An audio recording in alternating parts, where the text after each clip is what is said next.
Good morning, students. Welcome back to the session of social studies, and it's me, Jashuran. So, come back to the session as we are discussing about the energy from the sun topic, which we have discussed in the previous classes. We have gone through several concepts, right? That means what is the role of sun and what is the role of earth, and what kind of a relation do we have, sun and the earth, and without sun, how the earth is a living planet. So, as I have given a clarity about the friction force and the interaction of the sun, and how the earth revolves around the sun, and how the seasons interacts, and how the temperature will be calculated, and how the earth is protected with the layer of atmosphere. And you know, actually we discussed about the sun rays. Actually there are different rays are there, like UV rays, X and Y rays, which are dangerous rays, right? If they falls directly on the earth, so the earth may smash. So to know about more about these concepts, and we have entered into the main concept today, we are going to switching into the main concept, sun rays and at the surface.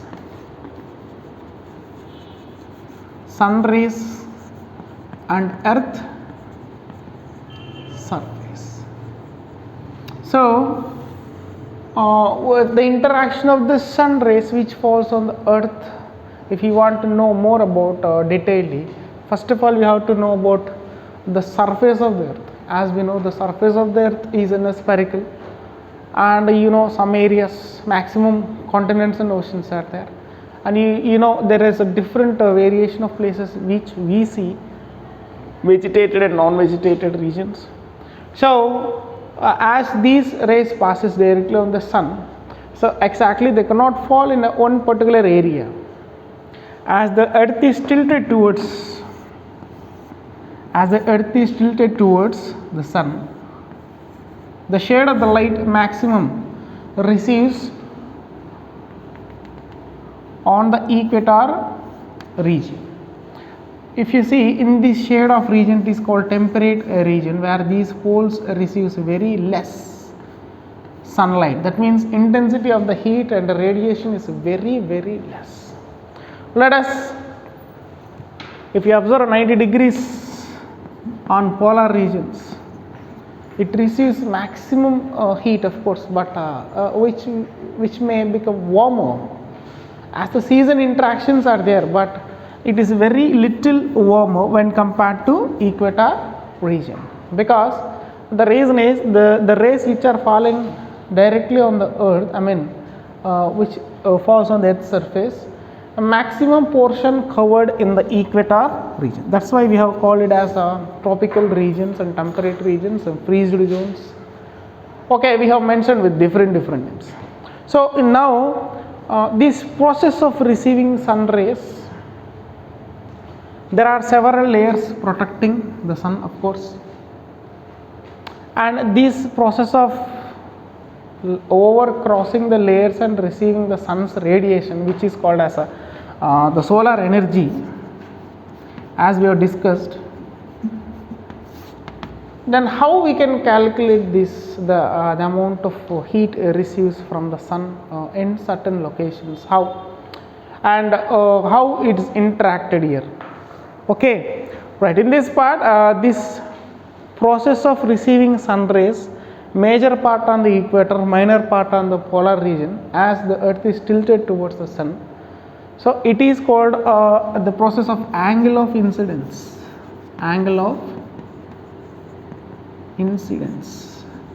That means interaction of a sunlight with the earth exactly in a particular portion. There is no changes, as the path which the earth revolves around the sun will be the same position, and the axis will be the same position, and the orbital path will be the same position. So they have a natural climatic conditions, as the heat generated from the sun receives maximum portion of the earth, whereas less portion in the polar regions. So then what happened? So by this process, why we have declared it as an angle of incidence, and why all these things. Let us take the composition of the gases, in the form of insolation energy. As we know, the radiation which we get from the sun rays, okay, actually it won't fall directly. What happen here, when it falls directly, so we have to take the variation of temperature from the equator to comparison from the equator to any other region. When we are taking from the equator, so we have to calculate in several parts of temperature in the form of degrees and radiation in the form of units. Understand, ma? The insolation part, when we are comparing and calculating, the temperature we have to take in the form of degrees, and the insolation energy which we receive we have to take in the form of units. How let us, we are going to understand how the interaction and how far we can calculate the variations and all those things. Now we are going to see it. So there was a table given for you. In this table you can find out in your textbook. In this table you find 3 boxes are there. In these 3 boxes there are some countries which are near to the equator, okay, and in this equatorial region there are some locations of area how the intensity of heat will be calculated in the form of degrees as well as units. Radiation in the form of units, temperature in the form of degrees. Let us take northern, first one, northern part of Japan.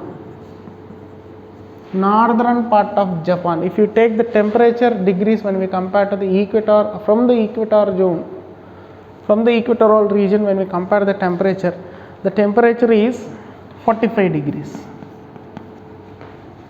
and when we calculate the radiation here, that is called 75 units which we receive. From 0 to 100 degrees, 0 to 100 units, we can calculate the radiation of the sun's heat and the insolation energy.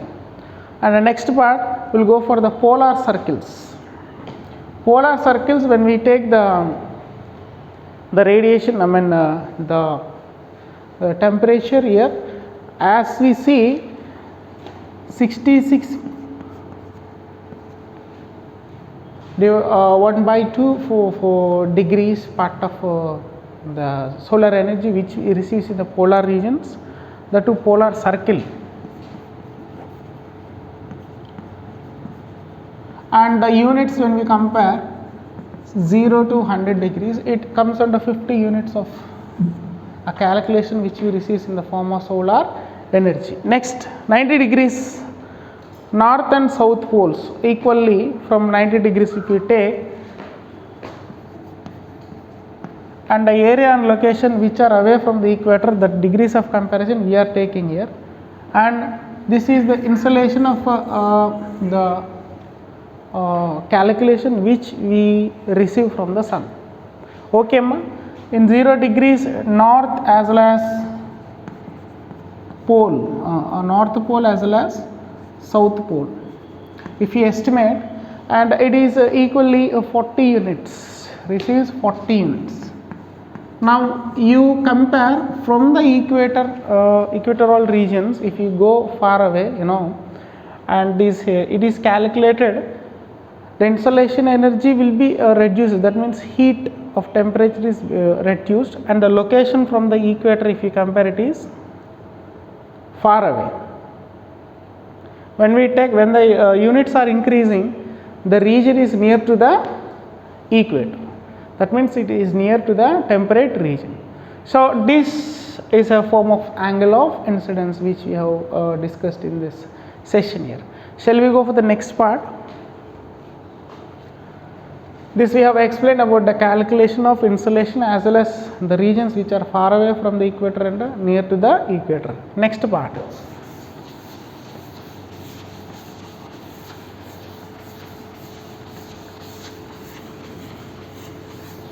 So next part is insolation and terrestrial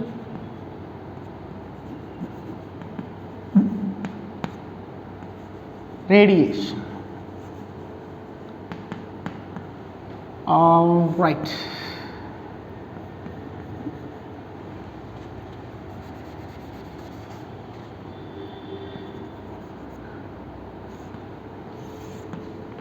So what do you mean by insolation and terrestrial radiation? So to understand this, you think both are similar? No, there are quite variant there. And if you take the terrestrial radiation, I'll just show you. Actually, the earth surface from the sun, which receives the rays which falls directly. As we know, some of the rays are interacted in the space itself. That means exactly if you take the action of the sun rays falls on the, some of the rays, they might reflect into the space, and some cannot pass us directly on the earth. In this between there are so many gaseous and layers and some portions of clouds and thickest layers which absorb these rays, which they cannot falls directly on the sun. In this part of view, there is some radiation which happens in the sky itself. That means in the layer of atmosphere itself, there are several changes of radiation which interacts with the form of clouds and dust and gaseous, and all these things in between it will be interacted. So finally that radiation which is happening in the layer of atmosphere above from the earth, that is called terrestrial radiation. Terrestrial radiation. Some portion, the heat radiation which it receives on the earth surface, later it interacts immediately back to the evaporation method and the water vapor and gaseous, and you see the water cycle process. It is also another form of terrestrial radiation. That means the terrestrial radiation, when we compare to the insolation is a direct solar energy which we are consuming, right? Which the living process has been surviving. It is one form of the reason. But here terrestrial radiation, as you know, the land, if you see the layers which are interacted and like troposphere, just if you go for higher class you know more about that, and some of the clouds and some of the layers, as the sun reaches down, in between it interacts with different heavenly bodies which maximum evaporation radiation process with mold itself in that location area. Later it consumes and then it releases some radiation which is known as terrestrial radiation. How? So how we could see this? We could see this because as the angle of incidence goes in a process, as we know, because of the revolution process, and you can see the days of change and also seasons. So as it is moving according to this part of area, there are some locations which you can notice some changes here, right? How? According to the season, you see the major reason is a percentage of the land which maximum receives, the area of the earth surface where the locations are ready to receive the sun rays or insolation. Exactly it happens, it makes the process into a perfect way. In remaining areas, the radiation itself in middle of the atmosphere layers, in between itself it will be stagnated and the process completely complete there itself. Okay ma? Okay, shall we go for the next part? So that is called land water and land water contrast. So you know, earth is a combination of land mass, water bodies. So when we take these two into the consideration, the sun, the rays and the solar energy which we get, I mean the intensity of the heat, it is very suitable whether to land or water body. Now we are going to see. As we know, we can have the temperature changes according to the region which are on the land and which are on the water bodies, but which heats up very fast. When you see the changes here, which part of area the sun evaporates very fast, which part of the area the sun evaporates very slow. When we compare here, the land is a good conductor of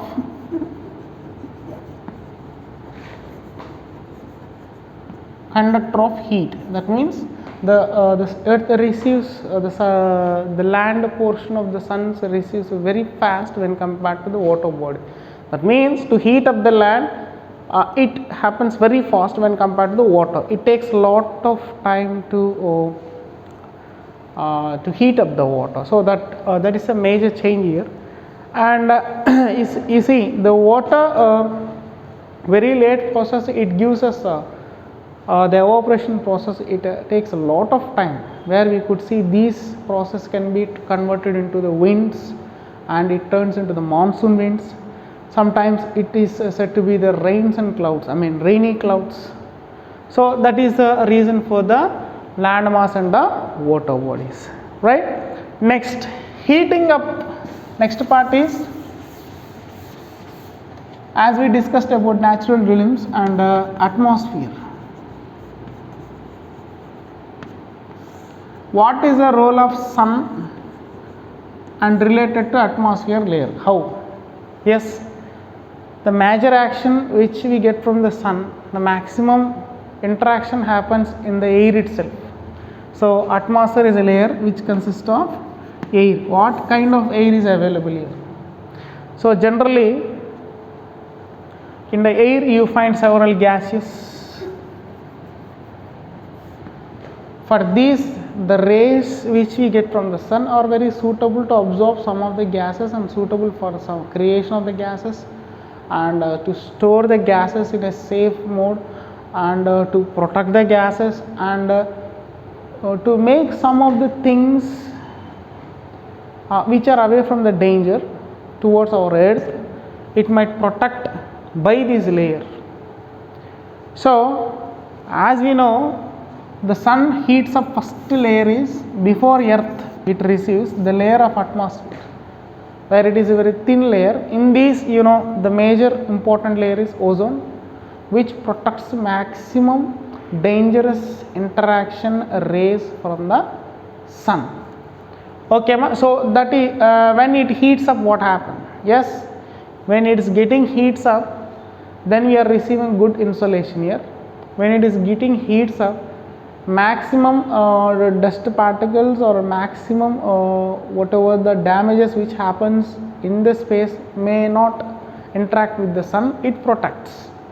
And when it heats up, what happens? Yes, when it heats up, we receive maximum insolation, and it has a capacity of storing maximum heat in the air itself, which may not cause us much danger or any kind of disaster to us. So heating up atmosphere, it's a part of one advantage, but it is more dangerous when it goes some limits over the limits. Okay students, up to here I hope you understand this session, and we just continue the context in the next class. Till then, take care, bye bye.